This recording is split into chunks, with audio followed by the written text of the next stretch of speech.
So we are back for another amazing development tour. This one's special. We're talking 6 figures, that's right, 100k plus profit from an auction flip. Now today we're going to be joined by Davinder, aka Spot the Dave. So let's go inside and see if we can spot her and how she's going to make this deal make money.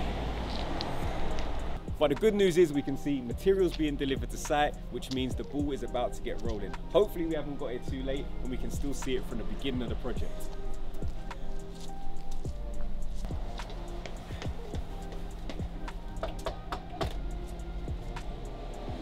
Hello. Hey Kazi. How are you? How's it going? I'm well, thank you. Nice to have you here at my latest renovation project. Exactly. I'm excited. We're going inside. Yeah, come on. Let's show you around. Sensational.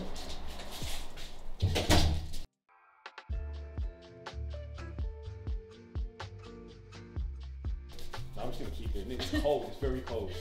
We're being dramatic. Let's do this. We're being dramatic. It's not actually doing it. It's not that cold. Okay, it's not that cold. But anyway, so we are back. This is an auction flip, right? Yes, it is. And I was told before we started, just to clarify, that you are the star. So you are going to lead us around today and tell us all about this project. Let's do it then. Okay, so firstly, first question for you. What made you buy this property? So when I did the due diligence and looked at the numbers, there looked like there was quite a chunky amount of profit that could be made from purchasing the property and even adding the renovation costs. Obviously I didn't have the exact renovation cost when I did it, but just punching in numbers after doing a number of renovation projects, it looked like there was a decent amount of profit. Drivers, because this is going to be a flip, or you might hold it, or you're umming and ahhing. I'm kind of umming and ahhing because it's a London property, so and I don't like to sell anything, so I haven't sold anything yet.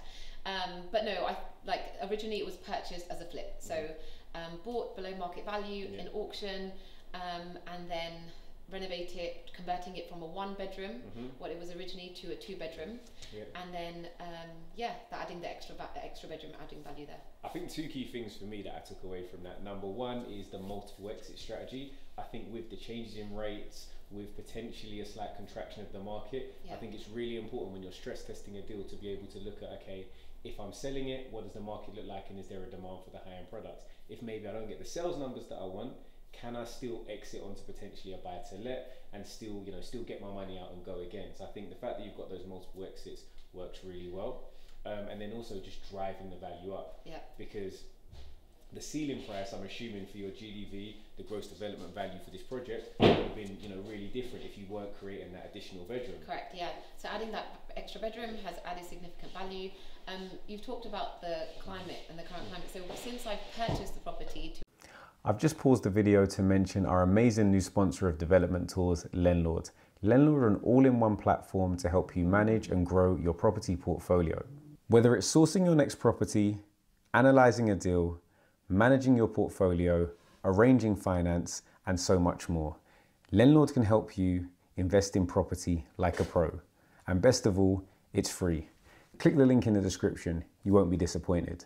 Now back to the video. Where we are now, there has been 5-6 base rate increases, so interest rates are higher. And so naturally when interest rates go up, the cost of money increases and house prices get pushed down. So the GDV that I calculated at the end, although it was conservative, I'm still aiming for that conservative GDV, because anything above is just extra profit. And I think that's the other thing, it's when it comes to stress testing, so making sure when you're looking at a property and you're trying to see, like you said, you've done it like a number of times, Spot the Dave, you can find her all over the socials. She's promised, she's been away for a little while, but she's promised she's going to come back, so this is her pledge here today. You're going to be committed to the socials. Back. I'm back, baby. Exactly.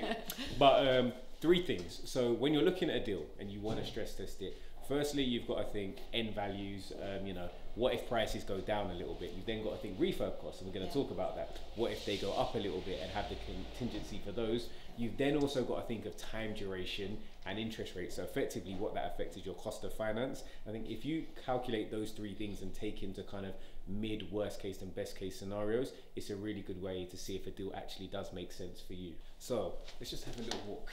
Because we're open right now. There's a lot of space. Like I can walk. Don't walk past these beautiful windows. Look at this. I mean, so can I ask you something? Because we've seen these windows. Can we open a window?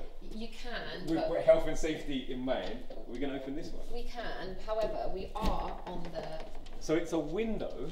Like middle floor. But can we come in closer? Can we just have a look at this?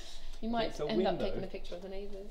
But it's you know, it's very interesting, and the property actually benefits, when you look at this, from one of the most interesting cat flaps that you're going to find. Yeah, there it is. That is a cat flap for a cat with wings. So this house was converted in the 70s, so 50 years ago, and it was split into flats. So originally, I believe it would have had to have, well, it would have had to have a balcony because there's a door that opens out, and a lot of the neighbours have balconies as well. Yeah. So it was converted in the 70s, and yeah, now I'm renovating it again. And action. Okay, so talk to me about layout, because like I mentioned, right now we're sort of pretty much in an open space. So what are you doing? What's going on? Yeah, so this is like a period property with beautiful high ceilings. They're 3.5 meters. So what we're currently standing in now with this like beautiful bay window is the living area. So we're going to keep this as the living area. And the whole point of converting it from a 1-bedroom to a 2-bedroom is like rejiggling and shuffling some of the space and the layout. So the kitchen used to be in the far corner, so that's going to be the 2nd bedroom, and we're going to move the kitchen into the dark part of the property, so it is windowless. So the builders will create an opening here, that's where you see the acro props, and then there'll be a bathroom that will be accessible from here, which will be side by side to the kitchen. So bathroom and kitchen, windowless in the dark parts of the property, and then the 2 bedrooms would have access to windows. And so does the living room, which has this beautiful bay window here. Really, really nice. I know, and I've seen a lot of your properties, from your HMOs to other properties. Now I know you like the little finishing touches on finding space. What are you going to do with like this bay area? Have you got any ideas here? I think I know what you're trying to allude to by putting a bench. I'm just asking what you're going to do. Okay, like, so what's your thought process here? What my thought process is that the fireplace is going. Cool. So actually, because this was like the chimney breast, there's no actual fireplace here, it's just closed. I know we've got the materials here because the builders bring them in, but my idea of the layout is to have like the sofa here and the TV on that wall, because that's a smaller wall. Yeah. And so if the sofa was here and you'd be facing the chimney breast, there's just a bit too much space. So no chimney breast, but we're going to put in the large skirting boards. They were already like 35 centimeters. And going to put in coving. I'm actually doing coving lighting. Okay. Yeah. Okay, like the recessed kind of coving lighting, or what? It's like coving with lights inside. Interesting. Yeah, I only discovered them recently, and actually took a tip from you because we're putting insulation in, and I wanted to put spotlights, and then you said actually it's better just to have like one pendant and a downlight, because you end up creating all these holes, and then the whole point of the insulation, like you lose the sound. So that's why I'm doing coving lighting to make it a little bit different.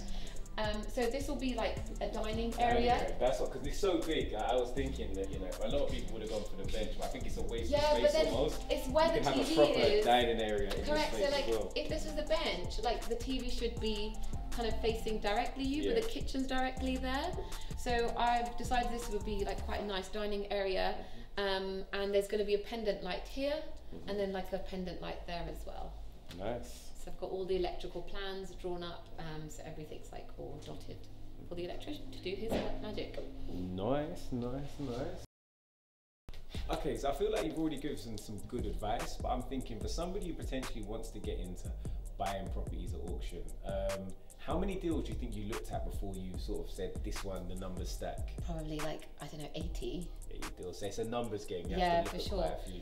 And also like being comfortable reading the legal pack, and especially the special conditions. So the special conditions will be the first thing I look at, because it'll always have loads of different like fees, things that you need to pay, and that gets added into the cost, and when I'm building the numbers in, and then just doing due diligence on comparables in the local area on the same road of the same type of property. And yeah, just being comfortable with the legal pack, I would say.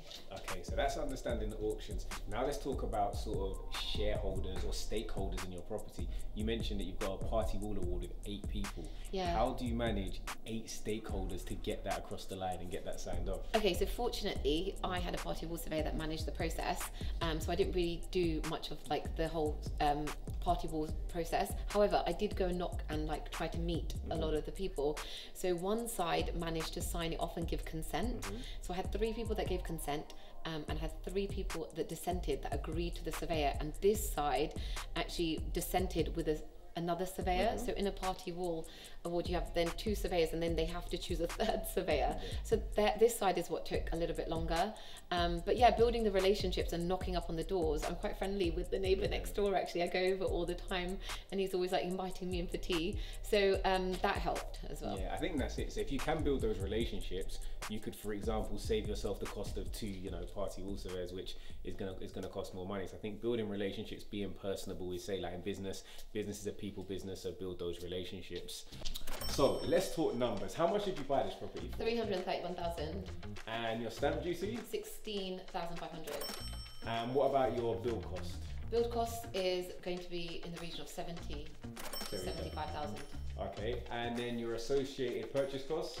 Yeah, so that was 3,500, and then I've got refurb fees on top of that, so party wall award, license of alteration, structural calculations, and architect fees. It's probably taking it about to like 10,000 to 12,000. Okay, then where does that take your grand total? So about 430 to 435. And what do you think your estimated GDV is going to be? Yeah, so I had it estimated at 550, but I think now I realistically be between 520 and 550. Okay, so still potentially, if we sort of take a middle value, still potentially looking at that 6-figure profit. Hopefully, fingers crossed. Fingers crossed. Toes crossed. Toes crossed. Wiggly hits, this how we everything. this how wiggly hits and toes Wiggly crossed. hips and toes crossed. Okay, and last question for you: how long do you think this build is going to take? From when I purchased it, or from when you're standing? From now. From now. So from now, I think it would take 12 weeks.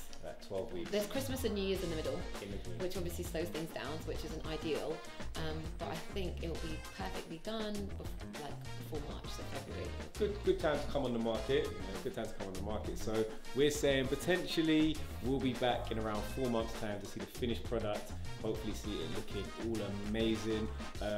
I think there's a few things, the high ceilings, the fact that you're going to have a lot of period features like the skirtings. I'm really excited to see it. If you're excited to see it, make sure you subscribe to the channel, like this video, and if you've got any questions for Spot the Dave, I'm sure she'll be around in the comment section. If you haven't already, make sure you go and check her out on Instagram, which can be found where? Spot the Dave. There we go. Just to let you guys know, I don't think it's going to be done by, what did you say, February? February, yeah. So I'm going to slap on a bet with you. I bet you, is your car petrol or diesel? It's a petrol. Okay, I'm diesel. I'm £1.90. Oh my gosh, so you want a full tank of petrol? Yeah, I want a full tank of petrol. If it's not done, and what do you want? That's a good point. I don't know. Let me think Oh, about 3 days filming. 3 days filming! 3 days filming. 3 days. 3 days. Lock it. No, Free day. One free day. One free day. One free day. One free video. One free day. One No. 3 day. 3 day. That offset. He doesn't talk. Have confidence in what you're doing. I'll give you a 3 day. There we go. 3 days of filming. A 3 days of content. That's so good. I like this. You guys got. Bet is on. So anyway, get me back. Yeah, I love this. I'm not involved. I can't lose. I'm going to be back in February. Make sure you're here with me to find out whether or not you get a full tank of diesel or you get a full, full day 3 day filming. Let's see. 3 day filming. Let's go. Alright, this guy. Nice.